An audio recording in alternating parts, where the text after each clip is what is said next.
Hey guys, welcome back to the channel. This is part 1 of our story. If you like this what if story and want to see part 2, let me know in the comments below. Before we start, don't forget to like, subscribe, and share this video with your friends. Also, check the description for more great content and my playlist. This story was posted by rabbitaizawa on Wattpad. Now let's start. Time is a peculiar concept, one that doesn't bring Izuku any joy. He descends from the air, landing with the agility of a cat, and takes off running. His choice to flee instead of confront the heroes pursuing him is commendable, as they would have no chance if they caught him. Adjusting his mask, he navigates through oncoming traffic and onto the sidewalk. Pedestrians shout in annoyance at the brief disruption he causes while he seeks his freedom, but Izuku has long accepted being an inconvenience. Those remarks are nothing new to him. He halts, spotting an alleyway to turn into, only to realize his mistake. It's a dead end. The hero with the wooden body leaps from the rooftop, landing directly in front of him. Izuku recognizes him as 𝗵𝗵𝗄𝑚𝗲. He briefly considers asking for an autograph, but the moment passes. Behind him, 𝗵𝗲𝗏 has caught up, his heavy breathing signaling his approach. Woods informs him that he's cornered. Izuku crouches down, gripping the strap of his backpack. Just as he prepares to launch himself into the air, he is suddenly slammed against a dumpster, with 𝗵𝗲𝗏 eyeing his bag, ready to seize it. He greets them casually, commenting on the pleasant weather. Leaning back against the wall for support, he lifts his knees and delivers a swift kick to 𝗵𝗏𝗏's stomach. As he dashes past the hero, who stumbles in pain, he adds that he would love to stay and chat but has places to be. Woods, frustrated, enlarges his arms to block Izuku's second escape attempt. Izuku deftly dodges and spins, just managing to catch the fist aimed at his head. He looks up, noticing the surprise on Wood's face as he holds the fist firmly. That was close, he thinks playfully, tossing the arm back. 𝗵𝗏𝗏 steps back, glaring down at him, remarking that he is just a kid. Izuku thinks to himself that he is literally right there. Woods approaches cautiously, eyeing him differently, aware that his quirk is less effective in such a confined space. He specializes in support rather than close combat, and he asks Izuku how old he is. Izuku doesn't see the relevance of the question or how it would change anything. He takes a few steps back, raising his hand in warning. Although he knows he should avoid hesitation, curiosity gets the better of him. He inquires why they are pursuing him. 𝗵𝗏𝗏 retorts that being a nuisance is a valid reason, prompting a giggle from Izuku. He would appreciate this hero much more if he hadn't just attempted to punch him. Woods shoots his friend an exasperated look, explaining that they know why they are after him: public quirk usage without a license, armed assault, vigilantism, attempted murder, and many other offenses he can't be bothered to list. He points a finger at Izuku, stating that he is endangering many people, including himself, and that it is illegal. Izuku feigns innocence, reminding them not to forget grand theft and arson, which he worked hard for. In truth, he doesn't understand why his client needs the bag so desperately. He has learned not to ask questions that don't concern him. He simply completes his tasks and collects his dues with his head down and his mind disengaged. He isn't aiding villains. At least, the individuals he associates with are other morally ambiguous vigilantes who wish to rid the world of scoundrels. They aren't intent on dismantling society like most villains. Besides, Izuku earns money for his efforts, which he needs to survive. He contemplates whether this is better or worse than outright stealing from the wealthy. He still resorts to that occasionally, but only when necessary. This way, he earns his keep. It's work, albeit technically dirty and illegal, and it's preferable to foster care and going hungry every night. If he is as young as he sounds, Woods suggests softly, they can help him if he turns himself in. Izuku knows it isn't that simple. He understands what the government does to people like him, and even if he doesn't end up imprisoned, he would be tossed into the foster care system. He has no interest in either outcome. Izuku is, above all, fast. He retrieves the weapon from his thigh and fires, a thin black cable shooting out and sticking to 𝗵𝗏𝗏's chest. He pulls the hero toward him and sidesteps as 𝗵𝗏𝗏 retaliates with a punch. Woods raises a shield with his quirk just as his friend crashes into him, sending them both against the side of the building. From his vantage point on the building, Izuku calls out that it has been nice, but he must take his leave. He crouches down, preparing to leap. This time, there are no interruptions. Just as his feet are about to touch the roof, wooden bindings wrap around his ankle, pulling him down. Izuku grabs the edge of the building, wincing as pain shoots through his leg. He twists around, pulls a knife from his shoe, and throws it toward Woods. The hero deflects it, just as Izuku anticipated, and the wood slips off his foot. Without wasting a moment, he notices 𝗵𝗃𝗏𝗻𝗲 heading for the fire escape and pulls out a grenade, tossing it. To be fair, it isn't a real grenade.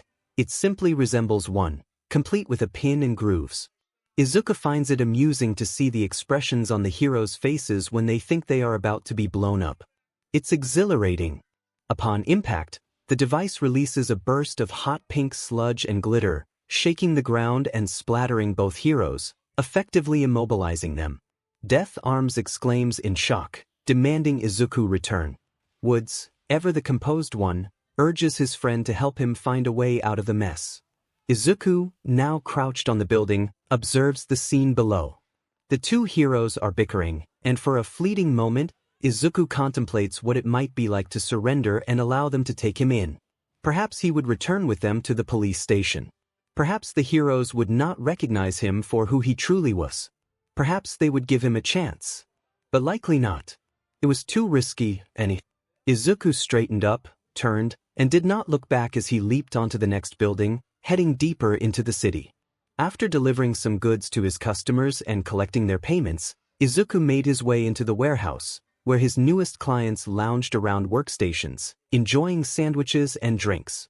As he walked across the mostly empty space, his stomach growled softly, but he was largely ignored by the crew. He preferred it that way. He dropped the bag on the desk in front of a man with a goatee, who was waiting with his arms crossed to receive his share. The man remarked on Izuku's tardiness, counting a stack of cash before handing a few bills to him. Izuku did not accept it yet. He frowned, his voice slightly muffled by his mask, and pointed out that it was only half of what had been promised, which was not good business. The man leaned back in his chair, glaring at Izuku and dismissing his concerns with a snort. He suggested that Izuku should have learned by now that life was not fair, especially since he had been late. Izuku felt a twitch in his eye. This was not the first time someone had tried to shortchange him. Adults could not be trusted to keep their word, whether they were heroes or criminals. They were all the same. He held the man's gaze and lifted his chin, explaining that he had been a little distracted because some professionals had been chasing him. This caught Mr. Goatee's attention. He inquired if they were heroes, to which Izuku shrugged and grinned beneath his mask, saying they were not anyone important but still difficult to outrun. The man warned him to hope they were not onto him, implying that he knew who to blame if they were. Izuku recognized the empty threat. The man did not have enough men to waste on him, nor would he stoop to harming him. Izuku would survive if Mr. Goatee decided to cut ties. He had plenty of other clients and many wealthy individuals to steal from on the subways. Although he did not relish that last part, he would do it if necessary, even if it came with a hint of guilt. As he turned to leave the warehouse, Mr. Goatee called after him, urging him to take the money and suggesting that he looked like he needed it. He added that if Izuku were late again, he would not receive anything, and advised him to buy some new clothes since he looked homeless. Izuku smirked and grabbed the stack of cash before the man could change his mind. He stuffed it into his front pocket and walked out. Sometimes, it was nice to steal for a living. Meanwhile, the head of the police department rubbed the bridge of his nose, looking between the two professional heroes in front of him. They were empty-handed, which was not expected. Both heroes sat on the same bed in the medical wing while a nurse treated their minor injuries, which were not the worst they had experienced but still required attention. The officer questioned how they had been bested by a teenage boy who jumped around the city in a jumpsuit. 𝗵𝗃𝗏𝗻𝗲 shifted uncomfortably next to Woods, who defended their actions by stating that they had stumbled upon the boy unexpectedly. The officer sighed, acknowledging that he could not fault them too harshly since they had had professionals on the case for months, and each time they chased him, he managed to slip away. 𝗵𝗄𝗍𝗍, the detective assigned to Rabbit's case, stepped forward and introduced himself. He had been keeping tabs on the boy for a while and reassured the heroes that they had gotten closer than many others had. To demonstrate, he pulled out his phone and showed them the security footage he had compiled earlier. The videos displayed the vigilante jumping around the city, wielding a bow staff that support teams were eager to analyze. He also played a shaky video of the boy stopping a recent mugging, only to turn the tables and rob the mugger. 𝗵𝗄𝗍 introduced them to Rabbit, explaining that he was involved in the underground trade of government property and constructed his own weapons using stolen technology from hero agencies across Japan. He was a grand thief, arsonist, and sometimes a vigilante. 𝗵𝗃𝗏𝗄𝐴𝑟𝑚𝑠 grumbled about Rabbit's incredible strength, recalling how the boy had blocked one of his punches effortlessly. Woods reminded them that he was working for criminals, but the detective countered that most of Rabbit's actions as a vigilante favored heroes. He had never harmed professionals and often saved civilians, aiding them in battles against villains whenever possible. The police officer turned to 𝗵𝗄𝗍, questioning why Rabbit had not been apprehended yet, noting that 𝗵𝗍𝗏 had a reputation for catching vigilantes.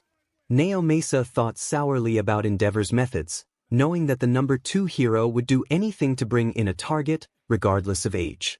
𝗵𝗄𝗍 explained that Rabbit was harmless to heroes and that pursuing him would be counterproductive. He returned his phone to his pocket, only to find the officer still focused on him. The man argued that the Hero Commission clearly wanted Rabbit off the streets and had given the order for his capture that morning, threatening to send someone else if they did not comply. 𝗵𝗄𝗍 understood the reasoning behind the Commission's longing to remove Rabbit from the streets. They did not want someone like him to fall into the hands of a villain or someone who might turn him against the heroes. While Rabbit was a vigilante, he had never actively hunted heroes. However, with enough persuasion, there was no telling if he might change his ideals. 𝗵𝗄𝗍 did not want that for the teen, but he also was not sure he was ready to turn him over to the Hero Commission.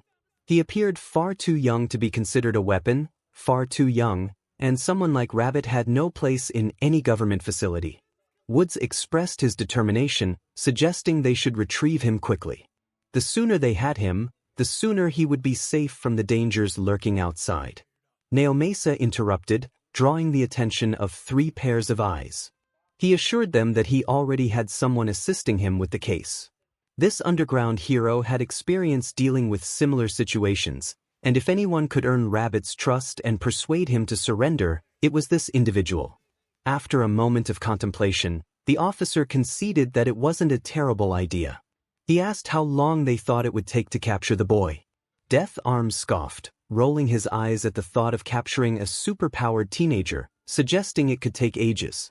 𝗵𝗄𝗍 suppressed a laugh. They were discussing a child in pajamas as if he were the most elusive target. Sure, the boy had outsmarted and outmaneuvered every hero sent after him, but 𝗵𝗄𝗍 believed this time would be different. The challenge lay in convincing Rabbit to turn himself in peacefully. He took charge, interrupting the ongoing speculation about when the underground hero would abandon the case after likely failing. He informed the officer that he would handle it and there was no need to involve 𝗵𝗍𝗏. The officer frowned, likely prepared to lecture 𝗵𝗄𝗍 on the importance of adhering to the association's directives, but 𝗵𝗄𝗍 had a ready excuse. He apologized, claiming he was late for a meeting, and began to retreat into the hallway, assuring them he would initiate the operation as soon as possible. The officer acknowledged his departure, but 𝗵𝗄𝗍 was already out the door, not needing permission. Once out of sight, he hurried to his office. As he passed the bulletin board, his gaze fell on the latest poster featuring Rabbit's face, his mask vividly colored, and his expression exuding confidence. Removing the mask and bunny ears from his mind, 𝗵𝗄𝗍 could see the troubled teenage boy beneath. He sighed, realizing Aizawa would be furious with him after all this. Friday nights meant free breadstick nights at Tony's, a cozy family-run pizzeria that Izuku walked an hour and a half to reach from his apartment. Every moment spent on the journey was worth it. He cherished the solitude upon arrival and the warm welcome he received, feeling like part of an extended family rather than a homeless runaway. No one accused him of stealing or bombarded him with questions about his life or living situation. They treated him with kindness, and for that he was grateful. At Tony's, it was always quiet, just Izuku and a few other patrons. Yet, he sometimes felt as though he was missing something, as if he were incomplete. He figured that was a normal feeling, as he couldn't recall a time when his life felt whole. Even during moments with his mother as a baby, when everything seemed fine, or during his friendship with Kakin, and even after everything changed when he became a vigilante, he felt a void. Becoming Rabbit had added brightness and purpose to his life, but it still felt lonely. Across from him sat a 5-year-old girl who seemed to share that sentiment. Her family was a few tables away, and he could see the couple and their child clearly. The girl was coloring on the back of her menu with a pink crayon while her parents waited for their pizza. She proudly held up her artwork, showcasing stick figures and naming each one, finally pointing to a blob she claimed was her baby brother. Her father expressed surprise at the mention of a baby brother, and the girl confirmed it with enthusiasm. She then flipped her menu over to create another drawing, which included a nameless boy as well. Her mother fondly explained that her daughter had missed a playdate because her friend's mother had gone into LBR, and the girl had been convinced all day that she would soon have a brother. Izuku stifled a giggle behind his menu, observing the girl as she concentrated on her drawing. He recognized that focused expression one people wore when completely absorbed in their work. Ms. Hanako, an older woman with soft blue hair and familiar eyes, brought the family their pizza along with what appeared to be the girl's second glass of chocolate milk. Izuku's gaze drifted to the empty spaces at his own table. For a brief moment, he wondered what it would be like to have a sibling beside him or parents of his own. Perhaps he would enjoy their company, share laughter, and tell jokes. However, he quickly returned to the present, choosing to appreciate what he had rather than dwell on what could never be. He turned his attention to the television on the wall, attempting to distract himself from the morning's events. It was always tuned to the news, partly because the owner had lost the remote long ago and refused to buy a new one, and partly because the news was the least problematic option these days.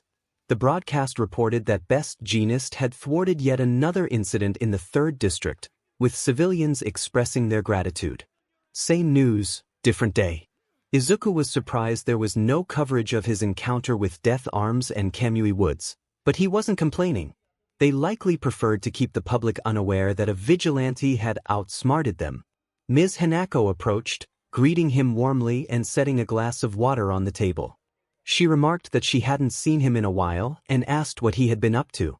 Izuku noticed the lines of weariness on her face as she smiled. He replied that he had encountered some trouble that morning but assured her he was fine. She clicked her tongue in concern, commenting that she thought she had seen a bruise on his face. Izuku stiffened, instinctively touching his cheek and asking if he really had a bruise. She confirmed it was right below his eye and leaned in closer, offering to bring him some ice after taking his order. "How does that sound?" The boy grinned sheepishly, feeling a bit overwhelmed by her kindness.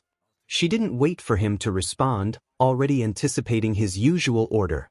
With a quick mention of an extra order of breadsticks, a chocolate shake, and 2 slices of pepperoni, she disappeared, leaving Izuku staring blankly at the spot she had just occupied. She truly was a blessing. With nothing else to occupy his time, he pulled out his phone and activated the camera, examining the purple and black bruise on his cheekbone that extended just beneath his eye.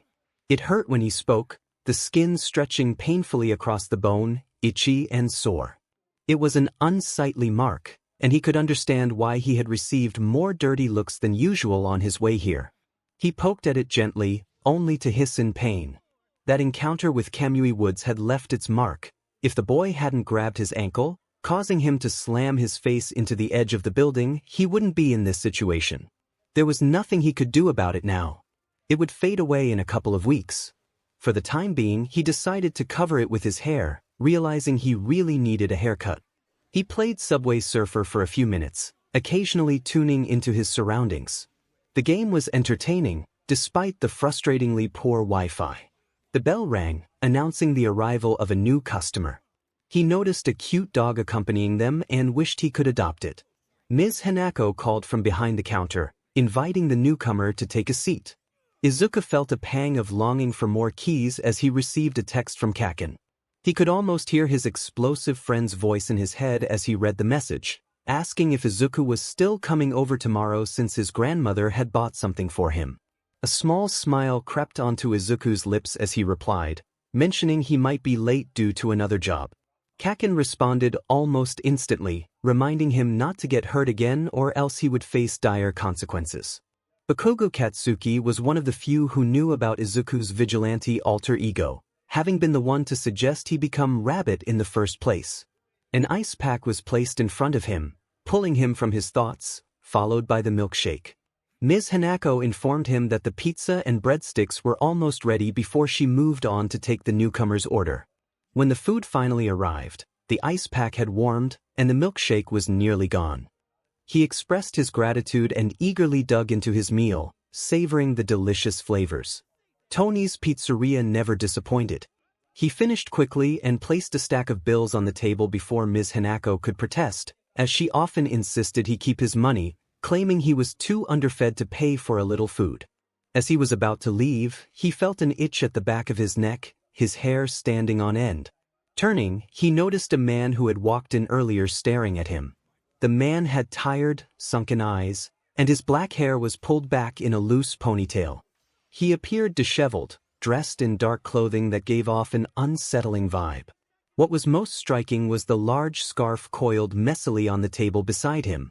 It looked thick, as if meant to keep someone warm, yet it was summertime. Shooting one last glance at the man, Izuku called out a goodbye to Ms. Hanako and hurried outside. The library should still be open, and he had about an hour before it closed, which would give him time to research his new targets. He had heard rumors about a drag ring in the neighboring city, and he had managed to gather some names from past clients. Accessing police records would help him understand who he was dealing with. As he approached the next street, a distant scream halted him in his tracks. It sounded shrill, and a sick feeling twisted in his stomach. Of course, this would happen when he wasn't in costume. After a moment of hesitation, he decided not to ignore it. Slipping into the shadows, he used his enhancements to leap onto the roof of the nearest building, moving across rooftops to get closer to the source of the commotion. The screams grew louder, and he peered down into a lot behind a convenience store, spotting a young woman struggling against a masked figure. She pleaded for her safety, promising not to tell anyone, but her words were abruptly cut off by a harsh slap. Izuku grimaced, realizing that this was more than just a robbery. The way the masked figure pressed her against the wall suggested a deeper threat. It seemed she might know him, and there was no weapon in sight. It was now or never. Izuku dropped down from the roof, landing silently behind the man. The woman screamed upon seeing him, prompting the masked figure to raise his fist in warning. He threatened her, insisting she be quiet. Izuku tapped the man on the shoulder just before he could strike, jumping back as the man instinctively swung at him. He casually remarked about interrupting something, folding his arms and motioning for the woman to escape. The criminal's expression twisted with disdain, and even in the dim light, Izuku could see the darkness in his eyes. The man warned him to back off while he was still feeling generous, but Izuku had heard enough of the same tired threats. Just as he finished speaking, the man revealed a switchblade, ready for confrontation. Izuku felt a surge of gratitude as he observed the woman gasping on the sidelines. He was tempted to scold her for not running when the man was distracted. It appeared to be a case of domestic abuse. Now that he was paying attention, he noticed that both individuals were dressed in formal attire, suggesting they had been out for an evening together. Were they married or at least engaged? The dim light made it difficult for Izuku to check for a ring. The man growled, breaking Izuku's thoughts, warning her to leave or face the same fate as the woman. Izuku couldn't help but think the man's attitude was absurd. Without giving him a chance to react, Izuku sprang into action, seizing the man's wrist and pulling him sideways. The weapon flew from his hand, landing a few feet away, right in front of the distressed woman. As Izuku prepared for the next move, he felt a sharp punch to his gut, causing him to curse and quickly regain his footing. It was clear the man lacked fighting skills. Izuku swiftly retaliated, delivering a kick that incapacitated him against the concrete wall. The man slumped to the ground, unconscious. Izuku took a moment to analyze him, noting the absence of any recognizable features or markings that would indicate he was part of a gang. He prided himself on knowing nearly every group in central Japan. Reaching into his pockets, he retrieved his emergency capture tape, binding the man's hands and legs, placing a piece over his mouth for good measure. A voice interrupted his thoughts, asking if he was a kid. Izuku kicked the man one last time before turning to the woman, frowning at her. He clarified that he was almost 14, not a child. The woman approached cautiously, ensuring her attacker wouldn't wake up. She had a bruise beneath her eye, mirroring Izuku's own sore spot. She expressed her gratitude for his intervention, explaining that the man had been harassing her at work since he started there the previous week and had coerced her into dining with him that day. Izuku felt a pang of frustration. He had been close to the truth. He joined her under the street lamp at the alley's entrance, wiping his hands on his breathes. He inquired if the man was responsible for her bruise. She looked away, her black hair partially concealing her face, and confirmed that it hurt but not too much. Izuku insisted that the man deserved more than what he had received. The woman chuckled softly, visibly relaxing. She thanked him again, expressing uncertainty about how much further the situation could have escalated. She mentioned that she had called the police, and they should arrive soon. Izuku's heart sank at the mention of the police. Just then, a voice called out his name. Two officers appeared a short distance away, their expressions a mix of irritation and confusion. One officer, who resembled a cat, rushed forward, his eyes locked onto Izuku. He recognized him from previous encounters, having evaded capture multiple times. The officer complained about Izuku's repeated antics, declaring he would take him in this time and warned him not to run. Izuku laughed nervously, his mind racing with escape plans. He wasn't in his hero persona at that moment, so he couldn't rely on his quirks. He would have to flee. He raised his hands in mock surrender, trying to defuse the situation. He pointed toward the alley, claiming he had just apprehended a criminal, which should count for a significant part of the officer's duties. The officer nodded, sending his partner to investigate. But before the officer could respond, Izuku spun around and dashed away, laughing as he heard the officer pursuing him. This marked the second time that day he found himself being chased through the streets, and he only needed one more incident to set a personal record. Despite lacking his enhancements, Izuku was fast. However, the streets were nearly empty at that hour, and he realized he wouldn't make it to the library that night. With a groan, he leaped onto a car hood and executed a backflip, continuing his sprint down the road. He heard the officer exclaim in disbelief, accusing him of showing off. Izuku simply laughed and quickened his pace. The officer, still part cat, was faster than most, and Izuku knew he needed to push himself harder. He crouched low, feeling the familiar burn in his legs as he jumped, using a wall as leverage to grab the handle of a nearby fire escape. He made a final leap to the top of a building, thinking he was safe. But then he heard a faint rustle of fabric, a sound that would have gone unnoticed by most, but not by him. As the wind hit his neck, Izuku twisted midair, narrowly avoiding a flash of gray fabric. Unfortunately, he overshot the edge of the roof and plummeted toward the ground. He landed awkwardly, rolling to absorb the impact, but pain shot through his shoulder as he hit the hard sidewalk. A figure landed gracefully in front of him, dressed in all black, with yellow goggles that stood out even in the darkness. The figure approached silently, and Izuku struggled to muster the strength to escape, only to realize he couldn't use his quirk.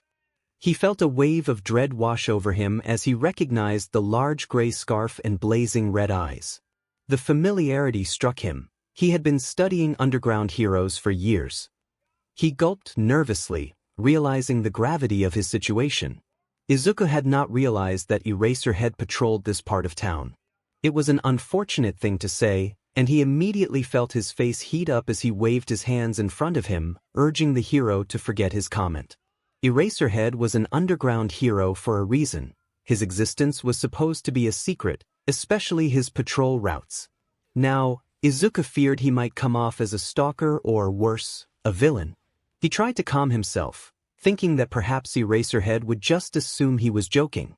The underground hero blinked a couple of times, and Izuku's breath caught in his throat when Eraserhead bent down, lifting him by the back of his hoodie and setting him on his feet. The man appeared scruffy and tired, far from the menacing figure Izuku had imagined earlier at the pizzeria. Pushing his goggles up, Eraserhead scrutinized him. Eraserhead remarked that Izuku was faster than he looked, completely disregarding Izuku's earlier comment. When asked if that was his quirk, Izuku hesitated, feeling his face grow even warmer. He stammered that it was part of it, but Eraserhead cut him off, stating that it didn't matter and that he was taking Izuku in. This jolted Izuku from his daze. He protested, insisting that there were more important matters for the hero to attend to, but Eraserhead simply stuffed his hands into his pockets and walked down the deserted street, expecting Izuku to follow. Izuku dug his heels into the ground, trying to steady his racing heart. This was real. He had just met one of the greatest underground heroes, and now he was being taken along. Eraserhead clarified that Izuku was not being arrested but was a witness, prompting Izuku to follow him with trembling limbs, starstruck. He thought about how his file would only grow longer after this encounter, but meeting one of his idols made it all worthwhile. He mused about what Eraserhead's favorite food might be, recalling that he had seen him at the pizzeria but hadn't ordered anything, just sipping on what might have been black coffee. Eraserhead then asked if Izuku was hurt, and it took him a moment to realize the hero was speaking to him. Flinching, Izuku quickly assured him that he was fine. Eraserhead gave him an unreadable look before turning away, leaving Izuku feeling a bit foolish. They soon encountered a cat officer, who had likely halted his pursuit upon seeing Izuku get captured. The officer stepped forward, thanking Eraserhead for apprehending the slippery boy. Eraserhead merely grunted, pulling out a bottle and squeezing liquid into his eyes. Izuku wondered if Eraserhead smoked. He seemed like the type. Suddenly, he was jolted from his thoughts when the officer called his name. He responded, and the officer took him by the arm, leading him to the station, stating that Eraserhead would accompany them. Izuku, feeling a mix of excitement and disbelief, remarked that this was the most fun he had experienced during his 7 encounters with the officer. The officer hissed at him, and Izuku was not surprised. The officer declared that the day he could truly arrest Izuku would be the day he retired, and Izuku promised he would remember that. The walk to the station was short, as it was only a few blocks from the library where Izuku had initially been heading. As they entered, he greeted the night shift employees with playful finger guns, earning groans and muffled complaints in return, which he counted as a small victory. The officer instructed Izuku to stay put while he fetched the detective, warning him not to move. As soon as the officer disappeared down the hallway, Izuku turned to make his escape, having done this many times before. He almost collided with Eraserhead, who stood quietly in front of the doorway, looking down at him with tired eyes. Izuku realized he had forgotten about the hero's presence in his eagerness to leave. Not wanting to confront one of his idols, he took a few steps back and decided to annoy one of the other officers instead. If he had to wait, he would make sure they felt the consequences of keeping him there. He had things to do, like watering his fake plants and feeding his imaginary fish. He needed a few hours of sleep before his next task, and time was running out. Just as he was about to start bouncing off the walls, footsteps interrupted his thoughts. Detective 𝗧𝗵𝗄𝐻 entered the room with a cup in hand, the aroma suspiciously resembling coffee. Izuku's longing for it was palpable. 𝗧𝗵𝗄𝐻 sighed, pinching the bridge of his nose, and instructed Izuku to come with him. However, Izuku was already making his way to one of the interrogation rooms down the hall. Soon enough, he found himself seated in an uncomfortable chair, waiting for the detective to join him. He wondered what Kaken was doing at that moment, feeling a pang of hunger. 𝗧𝗵𝗄𝐻 finally entered the room with a few papers, likely Izuku's file. He placed a fresh cup of coffee on the table and looked at Izuku, asking him to explain what had happened. With an exaggerated huff, Izuku crossed his arms and pouted, stating that he had only been trying to go to the library this time, swearing it was true. As Izuku walked down the corridor, he heard a scream that prompted him to intervene in what appeared to be a serious altercation. He noticed the detective's gaze shift toward the wall, aware that another interrogation was taking place on the other side. The detective's expression was stern as he explained that Eraserhead had reported Izuku's use of his quirk during the incident, and that he was the only other witness to the crime. Izuku maintained a neutral expression, his mind racing with questions. Had Eraserhead really seen him step in? He hadn't sensed his presence at the time. Was the hero fabricating details to force a confession? He protested, explaining that his quirk was often active and difficult to deactivate. The detective raised an eyebrow, clearly skeptical. He informed Izuku that Eraserhead had arrived shortly after the screams and had observed him powering up, indicating that it was not an accident. Frustration bubbled within Izuku as he felt betrayed by someone he admired. He abruptly changed the subject, asking if the detective's quirk worked over the phone. Before the detective could respond, the door swung open, revealing an unfamiliar officer who announced that the criminal they had apprehended had regained consciousness and was resisting. 𝗬𝗁𝗁 looked exhausted as he acknowledged the situation and instructed Izuku to remain in the building while he attended to the matter. Once 𝗬𝗁𝗁 left, Izuku found himself alone, which he considered a mistake. He knew the criminals were held in the eastern part of the station, while he was in the western area. The offices were located past the interrogation rooms, providing him with a clear path. Although he had intended to visit the library for information, he decided to take advantage of the opportunity before him. 𝗬𝗁𝗁's office was the largest, located down the hall. After ensuring no one was watching, Izuku hurried inside and quietly closed the door. The office was tidy but somewhat sparse, reflecting the detective's straightforward nature. He approached the rolling chair and activated the computer, relieved to find it already logged in and open to a file. He retrieved a flash drive from his boot, hoping it had enough space after his last library visit. After a few attempts, he successfully plugged in the drive and began copying as many files as possible, navigating through numerous folders. The computer contained a wealth of information, some dating back centuries, detailing organized crime groups, their hideouts, victims, and members. This was far more valuable than anything he could have found at the library. Suddenly, he heard voices approaching, and the door to an interrogation room opened. Panic surged through him as he quickly removed the flash drive and concealed it in his sleeve. Just in time, he managed to 𝗬𝗏𝗧𝗏 back to the original tab before 𝗬𝗁𝗁 entered, looking annoyed. The detective demanded to know what Izuku was doing in his office. Izuku resisted the urge to make a joke about his intentions, especially with Eraserhead standing silently nearby, observing the scene. Instead, he grabbed a photo from the desk, commenting on 𝗬𝗁𝗁's dog and feigning interest. 𝗬𝗁𝗁, taken aback, sighed and took the photo back, instructing Izuku to leave the office. Trying to mask his anxiety, Izuku slipped past the two men and waited in the main area. 𝗬𝗁𝗁 soon reappeared, explaining that he had only detained Izuku to hear his account of the attack.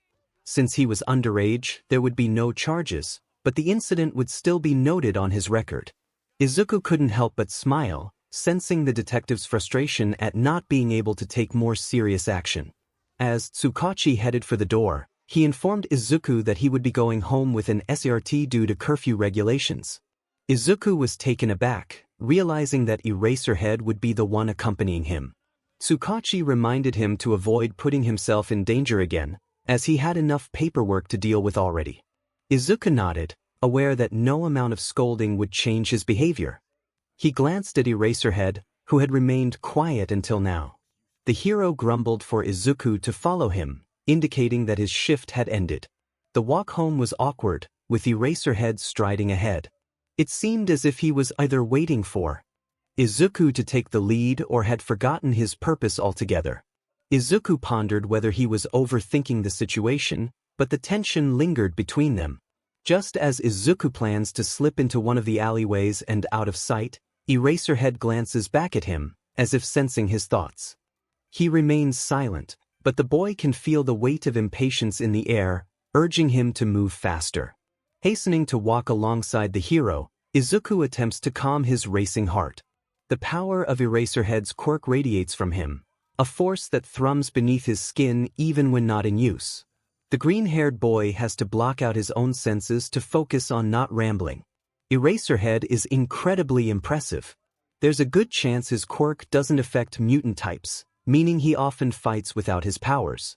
His skill is remarkable. He boasts a 98% success rate on missions, one of the highest Izuku has ever encountered, rivaling even All Might. Although he admires Eraserhead, he knows he must keep his distance. What if the hero connects him to Rabbit? Does Eraserhead even know about Rabbit, or is that information beyond his concern? How much does he earn? Doesn't he have another job in addition to this one? Izuku feels a rush of embarrassment as he realizes he's mumbling. He wishes for a bus to come barreling down the street so he could conveniently step into its path. Had Eraserhead heard the mention of Rabbit? Surely not. He wouldn't be so composed if he had. Izuku thought he had overcome this nervous habit long ago. He hadn't rambled like this in years, not since. Suddenly, fabric wraps around his wrist, pulling him away from a pole and preventing him from crashing into it. He stumbles, nearly colliding with Eraserhead again, but manages to regain his balance just in time. Apologizing, he covers his face with his hands, insisting he isn't usually like this. The hero grunts, sounding annoyed, which seems to be his default expression. He advises Izuku to pay attention. Izuku nods quickly, promising to do better. Eraserhead gives him a curious look before turning away and continuing their walk to an unknown destination. Now that he thinks about it, where is Izuku supposed to take him? He can't lead him to his actual apartment, which is the top floor of an abandoned building in a rough part of the city. That would be illegal. If anyone discovers he's homeless, he could end up in an orphanage. He could take Eraserhead to Kaken's house, but that risks the blonde's mother accidentally revealing his situation. It's past midnight, and he has no reason to be knocking on his best friend's door when he's not expected until tomorrow evening. The only sensible option is to find a random apartment complex and hope Eraserhead won't engage with his parents. There are a few buildings a few blocks away from his place. He knows the owner. She wouldn't let Eraserhead in if he arrives after Izuku. That sounds like a solid plan. Now he just needs to put it into action. Gathering his courage, Izuku reminds himself that he is Rabbit. He shouldn't be struggling to talk to a pro hero.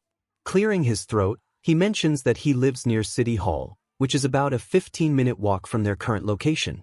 Eraserhead grunts again, this time without saying anything. Surprisingly, Izuku isn't as irritated as he expected. Nervously, he shoves his hands into his pockets, feeling the flash drive he dropped in one of them. There's probably a lot of information on it, and he knows he won't get any sleep tonight. Perhaps he can gather more leads on that drag ring. As they continue walking, Eraserhead stays just a step or two ahead of him. The silence isn't uncomfortable. Izuku is accustomed to it. However, there's something about the way the underground hero carries himself that suggests he's waiting for something deep in thought. What could he be thinking about? Izuku can't just ask him outright. Taking a chance, he speeds up to take the lead slightly. He inquires about Eraserhead's presence in this part of town, immediately regretting how aggressive he sounds. He clarifies that it's not unusual for him to be here, but the hero typically doesn't patrol this far down unless he's meeting the detective. Eraserhead halts and stares at him, his nose crinkling. He questions whether Izuku often reveals the secrets of heroes he meets. Izuku quickly shuts his mouth, realizing he may have overstepped. He apologizes, and the hero sighs, glancing up at the sky before turning back to him. Izuku suddenly notices just how tall Eraserhead is. Eraserhead tells him not to worry and explains the deal. He can sense Izuku's mind racing from where he stands. He offers a question exchange. Izuku can ask one, and then Eraserhead will ask one in return. Izuku feels a wave of anxiety. What could Eraserhead want to know about him? He's not important unless the hero has connected him to Rabbit. In that case, Izuku better be prepared to run. He asks if it's like ping pong, and Eraserhead pauses, gauging his seriousness. After a moment, he lets out a sound that resembles a laugh and agrees. Excitedly, Izuku asks if Eraserhead can use his erasure quirk on multiple people at once or just one. He admits he's never seen him do it to more than one person on camera and is eager to know. Eraserhead responds that he can affect multiple targets and then questions how Izuku knows so much about him. Izuku barely processes the first part before his nerves kick in again, embarrassment flooding back. He explains that he enjoys studying people and their quirks, finding them fascinating, and that analyzing them is just a hobby. Eraserhead instructs him to ask his next question. Izuku, eager, asks about the slits in Eraserhead's goggles, curious about why he chose that design over traditional protective gear.